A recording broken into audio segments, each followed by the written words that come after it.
What's going on there, YouTube, and welcome back to another comic book video. Okay, guys, so we are finally here.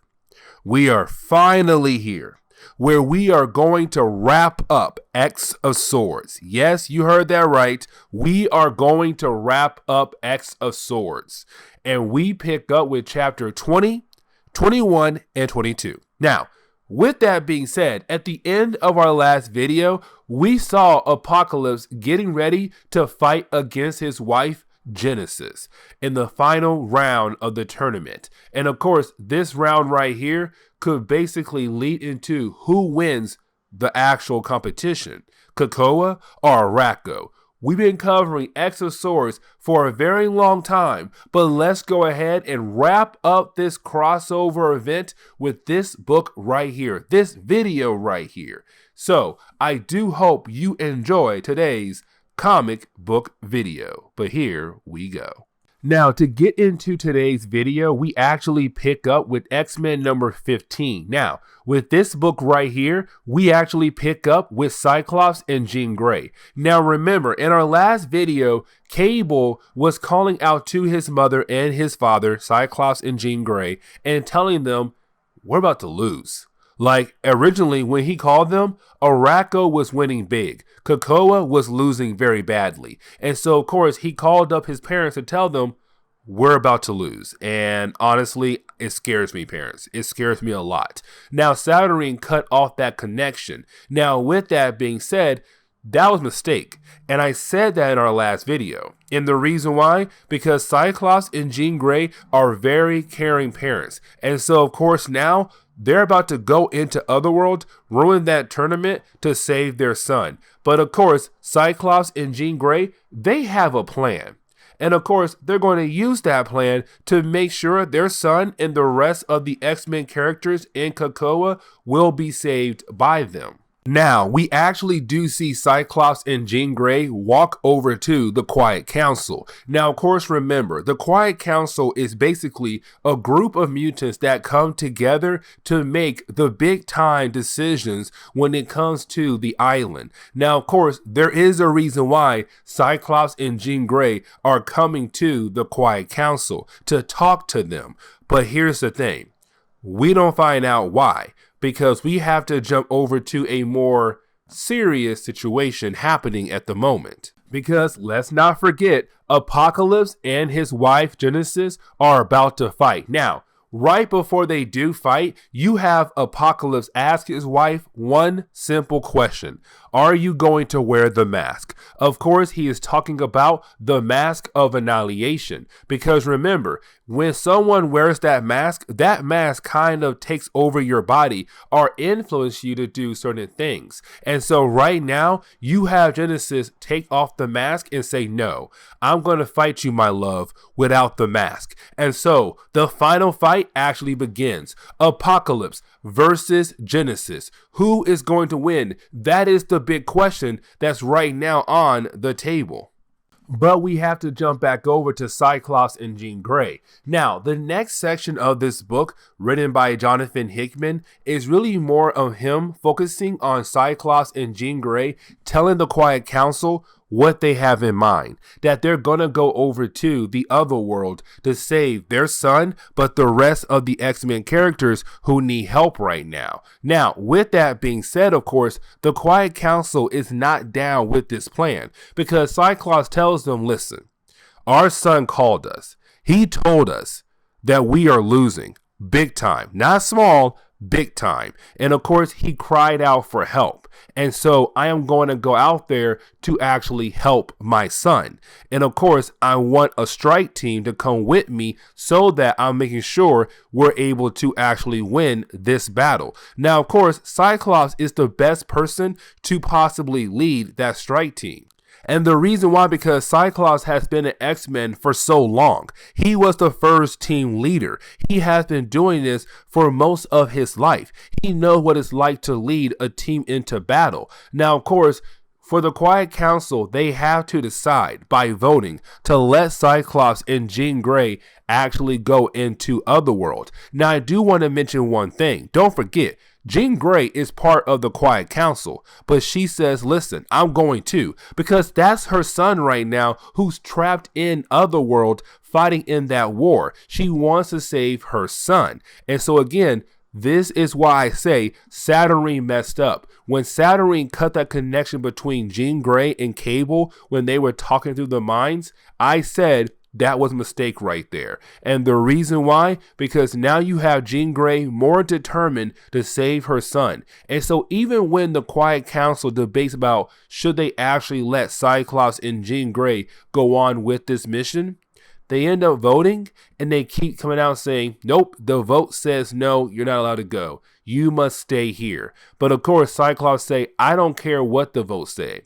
You may vote to say I can't go, but I'm still going. I'm still going to take a strike team, because you have to remember, I'm Cyclops. And so far as we've been on this island, I have not failed at all. And you're like, yo, Cyclops, he's speaking mad facts, because this man has not failed yet at all being on this island. He's the best captain on this island. And so it's Cyclops saying, don't worry, you can vote, but I'm still going.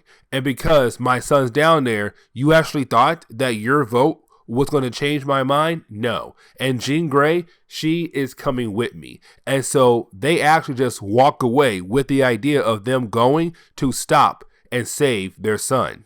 But of course, we have to get back to the battle between Apocalypse and Genesis. And this battle is actually pretty cool. Like, honestly, the artwork is beautiful, and Hickman knows how to write Apocalypse. Actually, Hickman knows how to write bad guys very well. But either way, though, this fight does go back and forth for a couple pages. And matter of fact, it's a good fight. It's a really good fight between Apocalypse and Genesis. Now, at first, it does seem like they're equal to one another. But then you have Genesis being able to get a hand up on Apocalypse by actually breaking his sword. And you have everyone like, okay, Apocalypse might lose this fight. We're about to lose this war. It's about to be all over for us. But then you have Apocalypse say, no, I'm not going to give up. And you have Apocalypse being able to use the broken piece of his sword to actually cut his wife. And of course, it leaves a gaping wound. And with that gaping wound, that means that technically she had lost. But she has to yield. She has to say, I give up. But she doesn't. And the reason why she does not give up is because she goes over and picks up the helmet or the mask of the annihilation god, the god of annihilation. And so with her doing that right there, she gets this second win, this second power up. And so now she's ready for round 2 against Apocalypse. This fight is going to continue into the next chapter. But then we get into Chapter 21 of this event, Excalibur number 15. And this is where things truly pop off. And yes, I really do mean things actually do pop off. Because you have Genesis say, you know what? Forget this whole competition. I'm now wearing the mask of the god of annihilation. I am able to actually control the creatures from our meth. So why in the world have we been playing around in this competition for? And so that is the moment you have her call in all the creatures from our meth to attack Otherworld, to make their way to the external gate that can lead them over to COPPA, so that they can finally begin the process of invading Earth. And so now the X-Men should no longer care about them losing the battle, but now trying to stop the creatures from reaching the external gate. On top of that, Genesis, she still wants to fight against Apocalypse, not for the competition, just to get rid of him. But that is the moment you have Storm just come down with a lightning bolt and struck Genesis to kind of knock her out for a brief moment, to tell Apocalypse, hey, if we're going to win this, we need you to get your head in the game. Your wife is basically saying, forget the competition. It's all out war now. We need you to get your head in the game. think of a plan on how we are actually going to save the day, but save our island and save the Earth before it's invaded by the forces of Arrako. Now, of course, we actually pick up with the forces of Arrako, and we're getting an idea that they are actually enjoying the fact that now the competition is actually over and they can actually get into the actual war. And so right now you have most of the people on Arrako's side kind of like, yeah, this is actually pretty good. All right, cool. Now, the White Sword, he's not happy about this because he said he'll fight in the competition, not in the actual war between Arrako and COPPA. So he's kind of upset, but that right there is not the main part of this section. What I mean is that we come to find out you have one person on Arrako's side actually go and join the other side, the X-Men side, and that is Bay the Blood Moon. And the reason why, because remember, she got married to Cypher, and so right now she is basically choosing love over war, to go join her man, to help her man and his friends defend their land.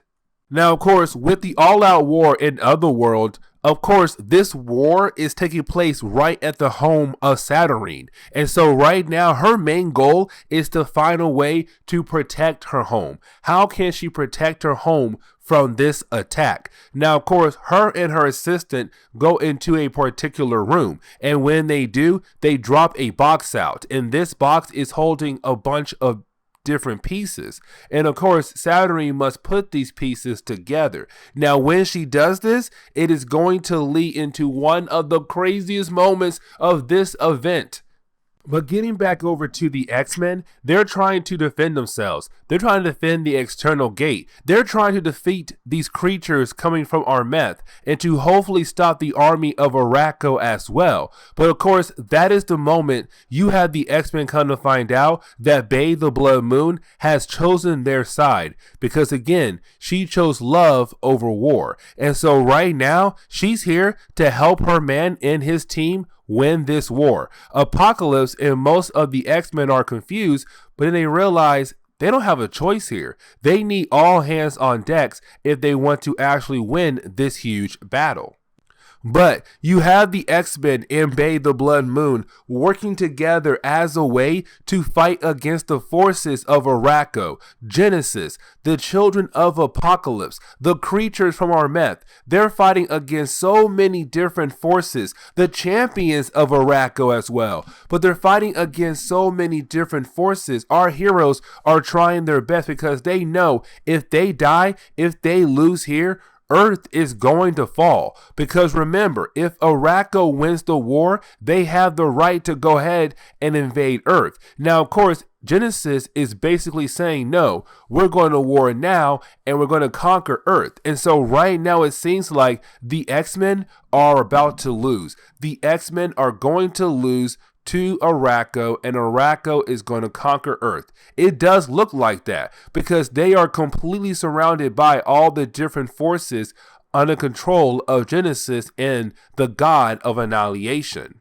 But this actually leads into the big moment. Okay, so Saturnine, right? Earlier, we saw her putting together these different pieces like a puzzle, right? Well, of course, once she actually is able to complete this puzzle, it makes something. It tells us something. It tells us that something is coming back. Something that has been gone for a very long time. It's a new version, but it's coming back. And when it comes back, it's going to be amazing. It's going to be great. It's finally here. And that thing is the Captain Britain Corps. And the reason why, because when Saturnine was putting together that puzzle, she put that puzzle together and it showed Bessie Braddock as Captain Britain. And of course, it tells Saturnine the Captain Britain Corps is coming back. But of course, it's coming back with different versions of Bessie Braddock. Because remember, the original Captain Britain Corps was just different versions of Brian Braddock all being Captain Britons across the multiverse. But of course, back in Hickman's run on Avengers and New Avengers, they were all wiped out. And so this is Saturnine realizing the Captain Britain Corps is coming back, but it won't be Brian Braddock this time. It will be the different versions of Bessie Braddock. And of course, it gives birth to new realities and new versions of Captain Britain's, but of course, Bessie Braddock's Captain Britain's. And so we get into the final chapter of this storyline, which is going to be X of Swords Destruction.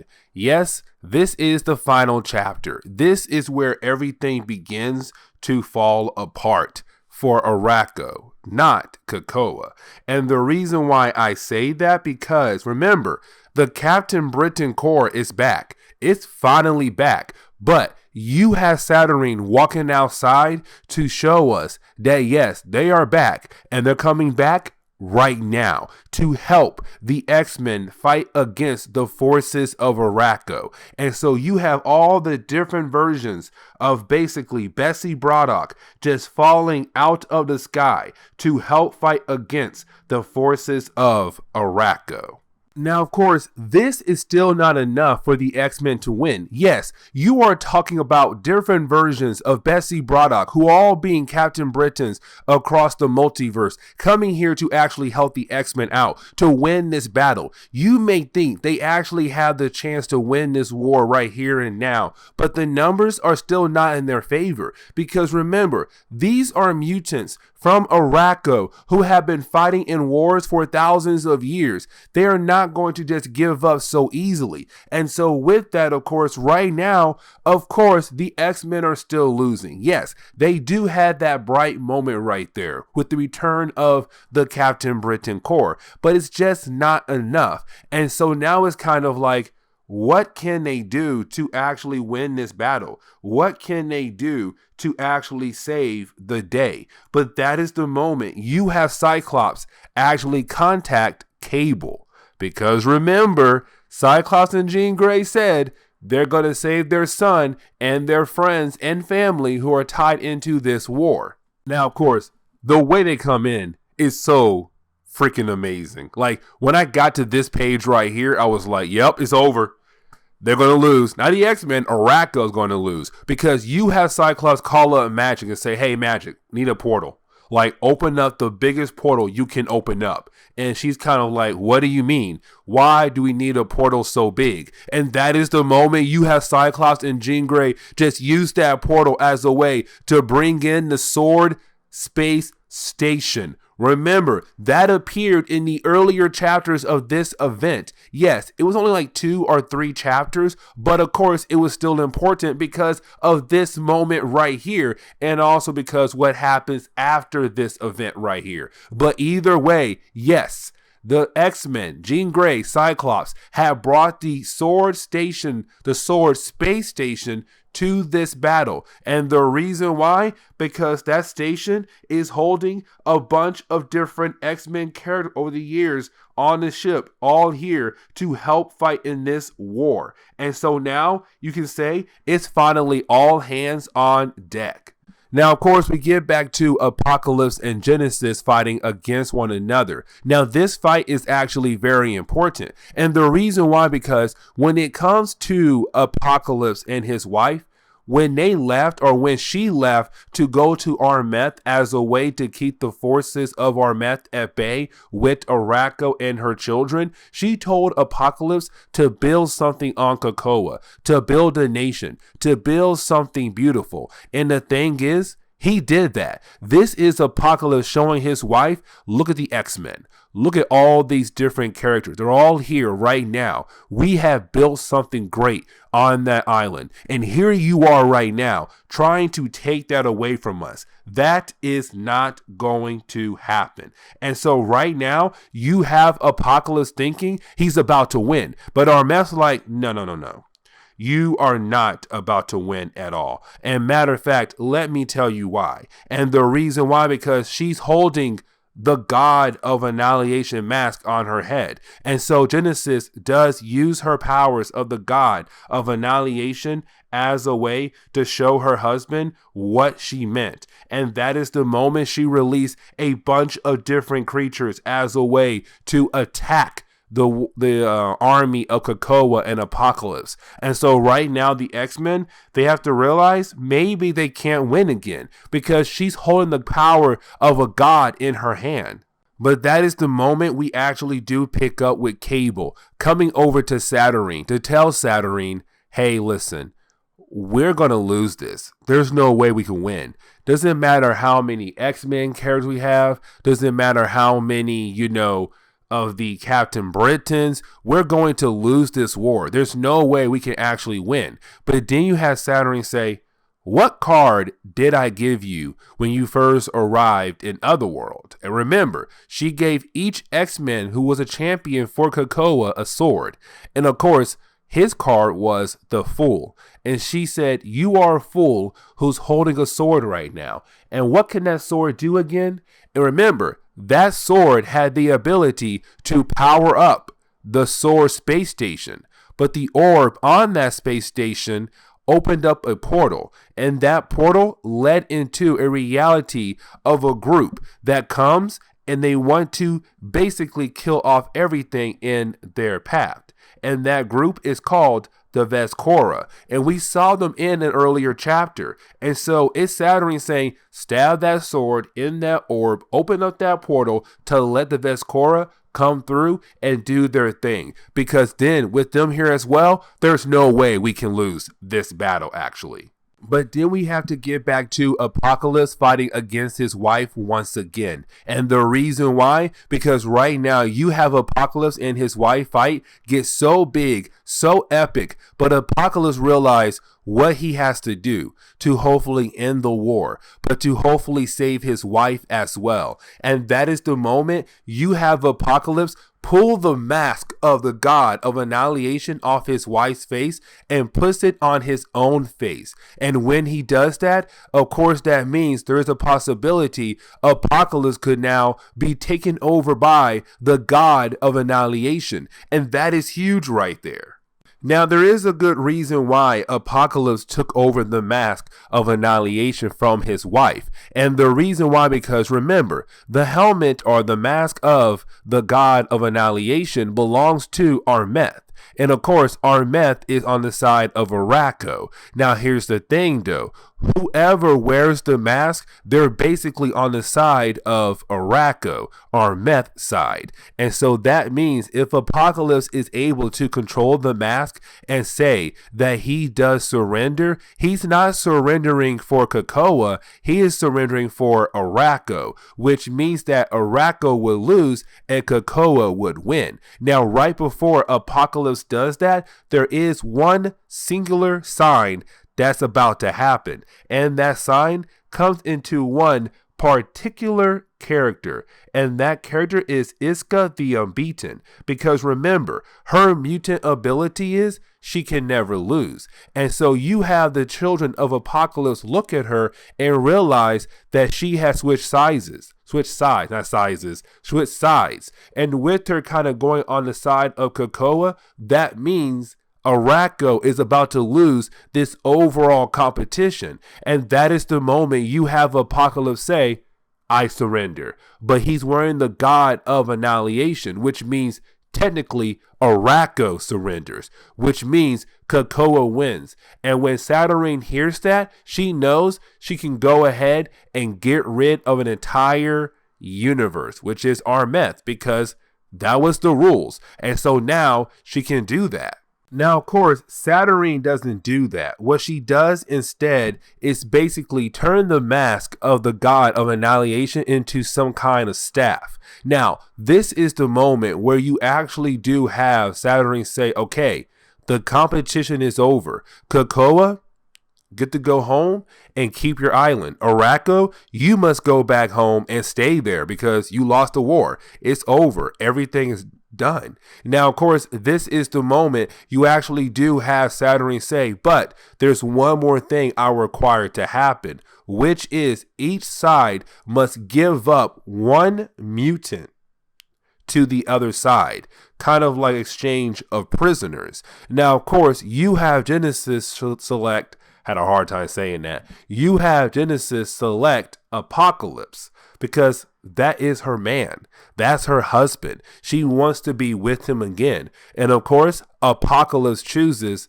to say yes to that. And so now Apocalypse will live with Genesis and Armeth with the rest of his family. But then you have Apocalypse say, okay, I'm going to choose one mutant to go back over to the side of Krakoa and leave with the X-Men. And who he chooses is Arrako, the living island. Because Arrako was part of Krakoa originally before all of this mess kicked off, but it was split in half. And so this is Apocalypse finally giving Krakoa what it wants.